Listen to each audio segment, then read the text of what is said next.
If your clematis has been sitting in the garden for months doing almost nothing, a few weak stems, hardly any height, maybe one or two flowers if you're lucky, then I need you to stay with me, because this is where most people get clematis completely wrong.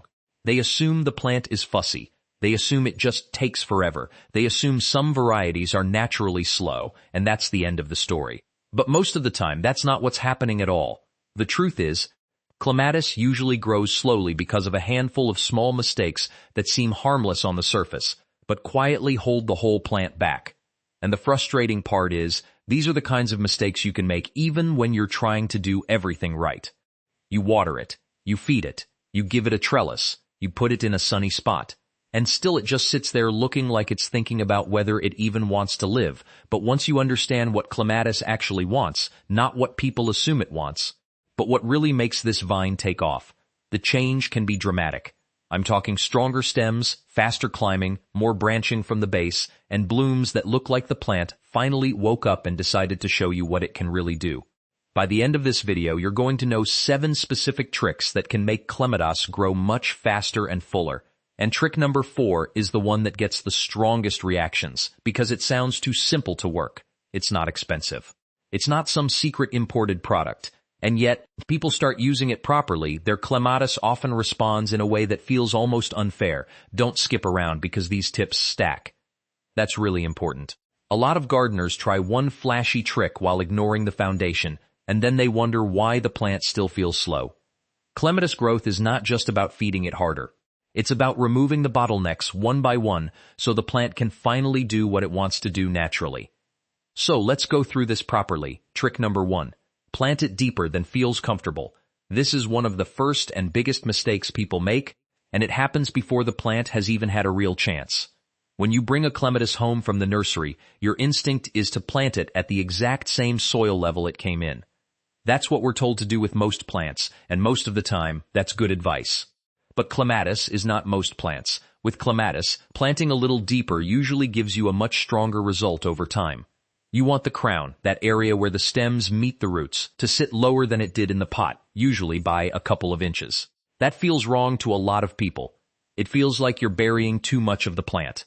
But this is one of the reasons experienced growers get such thick, productive clematis while everyone else ends up with one skinny vine. Here's why it matters. Along the lower part of the stem, there are nodes, those little joint points where new growth can emerge. When some of those are buried below soil level, the plant can produce extra shoots from lower down. Instead of relying on 1 or 2 stems, it builds a broader, denser base. And once you have a stronger base, everything above it improves. Water moves better. Nutrients are used more efficiently. The whole plant becomes more resilient. There's a second reason this matters too. Clematis can sometimes suffer sudden stem collapse. The kind of thing people panic over because one day the vine looks fine and the next day part of it is limp and dead looking. When the crown is planted deeper, there are protected buds below the soil line that can push up replacement growth. In other words, you've built in insurance. If your clematis is already planted shallow, don't panic. You don't necessarily need to dig it all up tomorrow. You can still help by gradually building up the base with compost around the root zone.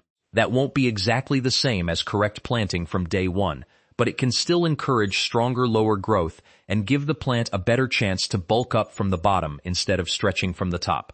Trick number 2. Keep the roots cool, shaded, and stable. There's an old saying about clematis that gets repeated so often people stop paying attention to it. Head in the sun, feet in the shade. But that is not just a charming gardening phrase. It's one of the clearest growth instructions you'll ever get for this plant. Clematis roots do not like getting hot. They especially don't like baking in dry, exposed soil during the hottest part of the day. When that happens, the plant shifts into stress management mode. And stressed plants do not grow fast. They conserve. They slow down. They stop pushing as hard. Even if the top looks okay for a while, the root zone is where the real growth decision is being made. What you want is a root area that stays cool, moist, and protected. Not soggy, not suffocated, but calm. Because when the roots feel safe, the plant spends its energy climbing, branching, and flowering instead of just trying to survive heat swings. There are a few good ways to do this. One is to mulch properly around the base. Another is to use a stone or paver that shields the root zone from direct sun. But one of my favorite methods is to plant something low and leafy in front of the clematis. A short perennial, a bushy ground cover, Anything that shades the base without competing too aggressively can help create that cool basement environment the roots love. And here's what makes this trick so powerful. It often fixes a problem people don't even realize they have. They see sun and think more sun must mean more growth. But if that extra sun is overheating the roots, you've actually created the opposite of what the plant needs. Keep the top reaching into the light, yes, but keep the base shaded and steady. When those two conditions are working together, Clematis responds much better. Trick number 3. Stop making it climb on the wrong support. This one catches so many people out because on paper it seems like they've done everything right. The Clematis has a trellis. The trellis looks nice. The plant should be climbing. But instead, it flops around, stretches sideways, hangs awkwardly, or just refuses to rise with any real momentum. And the reason is simple. Clematis doesn't climb the way a lot of people imagine. It doesn't have adhesive pads like ivy. It doesn't throw itself around supports like a grapevine with powerful twining stems. It climbs using its leaf stalks, and those little stalks need something thin enough to grab. That's the part most people miss. If your support is made of thick wooden slats, chunky metal rods, or wide decorative bars, the plant often can't hold on properly. It reaches, touches, fails to grip, and then falls or drifts. That means it keeps wasting energy trying to secure itself instead of using that energy for upward growth. The fix is wonderfully simple. Give it something thinner to cling to. Add twine, add wire mesh, add plastic netting, add narrow horizontal lines across the support. You don't need to replace your whole trellis. You just need to make it usable for the way Clematis actually climbs. And when you do that, the plant often changes behavior very quickly. It becomes more directed. It starts climbing with intention. It stops wandering. Growth that was being spent on confusion suddenly gets redirected into height, structure, and flower-producing stems. A lot of slow Clematis are not actually weak. They're just unsupported in the wrong way. And the moment you correct that, you remove a huge amount of friction from the plant's life. Trick number 4. Top dress with worm castings and let the soil do the work. This is the one that surprises people because it doesn't sound dramatic enough. If I told you there was some special flowering booster or high-powered liquid tonic, people would believe that more easily. But one of the smartest ways to speed up a sluggish Clematis is often much simpler than that. Give it worm castings. Now, if you've never used worm castings before, think of them as one of the gentlest but most effective soil boosters you can add around a plant. They don't work by forcing huge, unnatural bursts of top growth. They work by improving the world around the roots. They help with moisture balance. They support microbial life. They make nutrients easier for the plant to access. They improve the structure of the upper soil layer. And all of that matters enormously for Clematis. A lot of gardeners feed the plant but ignore the soil. They think in terms of what they can pour on top. But Clematis responds incredibly well when the root zone becomes healthier, more active, and more biologically alive. Instead of jolting the plant with something harsh, you're giving it a better system to grow in. And that's why this trick can be so effective. It's not flashy, it's foundational. You add a layer around the base, work it lightly into the top surface if you want, and water it in. Then over the following days and weeks, the plant often starts looking more energized. Leaves look better, new shoots come stronger, growth becomes steadier. The vine feels like it has more momentum. What I love about this trick is that it's difficult to misuse compared to heavy feeding. You're not trying to force the plant into panic growth. You're helping create the kind of soil environment that supports fast growth naturally. And when that environment improves, Clematis often rewards you in a very visible way. If you've got a plant that isn't sick exactly, but just seems underwhelming, this is one of the smartest quiet upgrades you can make. It's the kind of trick people overlook because it doesn't sound exciting. And then later, they're the ones saying they can't believe how much better the plant looks. Trick number 5. Prune for future strength, not present comfort. This is where many Clematis owners lose their nerve. They know pruning matters, but they're so scared of cutting the wrong thing that they end up doing almost nothing. And that hesitation costs them. Because an unpruned or badly managed Clematis often turns into exactly the kind of plant nobody wants. Woody at the base, tangled in the middle, sparse where you want fullness, and flowering mostly where you can barely enjoy it. Now yes, Clematis has pruning groups, and if you know your type, that's ideal. Some bloom on old wood, some on new wood, and some are somewhere in between. But even before we get technical, there's a bigger principle here. Clematis grows better when it is encouraged to branch low and build structure early. A lot of young plants are allowed to stretch upward too quickly. People get excited that it's climbing, so they leave every stem untouched. But what that often creates is a thin, leggy framework with very little body lower down. Then a year or two later, they're staring at a plant that has height but not richness. Pruning changes that. A strategic cut tells the plant to break dormancy in more than one place. It encourages side shoots. It builds density. It creates a broader framework that can later hold more flowers and stronger growth overall. And yes, sometimes it feels brutal, especially on a plant you're desperate to see get bigger. Cutting something back when you're trying to grow it feels emotionally backwards. But with Clematis, the right cut at the right time is often one of the fastest routes to a fuller, faster, more balanced vine. Think of it like this. You're not slowing the plant down. You're changing the shape of its momentum.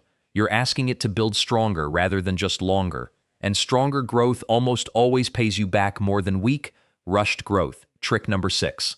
Water deeply, less often, and with a rhythm. This one sounds basic, but it changes everything. Clematis is one of those plants people often water in a way that feels caring, but actually creates problems. A quick splash every day seems responsible. The soil looks damp at the top. The gardener feels like the plant is being looked after. But the root system learns the wrong lesson from that kind of watering. When water only reaches the top inch or two, roots stay shallow. And shallow roots are the first to suffer in heat, drought, and temperature swings. A shallow-rooted clematis becomes dependent, moody, and much slower to grow with confidence. What you want instead is deep watering that pushes moisture down into the soil, where the plant has to reach for it. That encourages a stronger, deeper root system. And deeper roots mean more consistent access to water and nutrients, which means more stable top growth. The key here is rhythm. Not random flooding followed by neglect. Not tiny little drinks all the time. A pattern the plant can rely on. A slow soak, then time for the soil to breathe, then another proper soak before the plant gets stressed. That rhythm helps Clematis grow with much more steadiness. And this is where mulch becomes your best friend. Once you've watered deeply, mulch helps trap that moisture where it matters. It slows evaporation. It moderates temperature. It supports the cool root conditions we talked about earlier. It reduces the kind of sharp stress swings that cause Clematis to stall. The combination is powerful. Deep watering plus mulch plus shaded roots. That's how you create a root system that doesn't panic every time the weather changes. And the more stable the roots become, the faster the top half of the plant is willing to grow. People often focus on fertilizer because it's exciting, but water management is often the more important growth lever. A badly watered clematis can never really use its full potential, no matter what else you feed it. Trick number 7. Feed for flowers without pushing soft, useless growth. This is another place where people accidentally sabotage themselves. They want the clematis to grow faster, so they reach for strong, high-nitrogen feed, the kind that makes things green up quickly. And yes, that can produce a lot of leafy growth. But that doesn't always mean you're getting the kind of growth you actually want.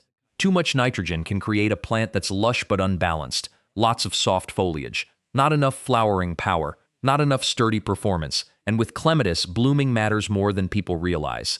Flowers are not just decoration.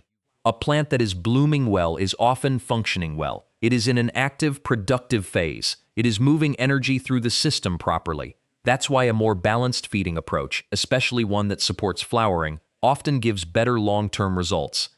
Many gardeners use tomato feed or a bloom-supporting fertilizer for exactly this reason. You're not trying to create a giant heap of leaves. You're trying to support the kind of growth that leads to strong stems, active buds, and repeat performance through the season. Timing matters too. Feed when the plant is actively waking up and growing, not when it's stressed or sitting stagnant. Make sure the top growth is getting enough light to actually use that energy properly. Remember that balance again. Cool roots below, good light above. If the clematis is buried in shade all over, no amount of clever feeding will fully solve that. This final trick is really about intention. Don't just feed harder, feed smarter. Ask what kind of growth you're encouraging.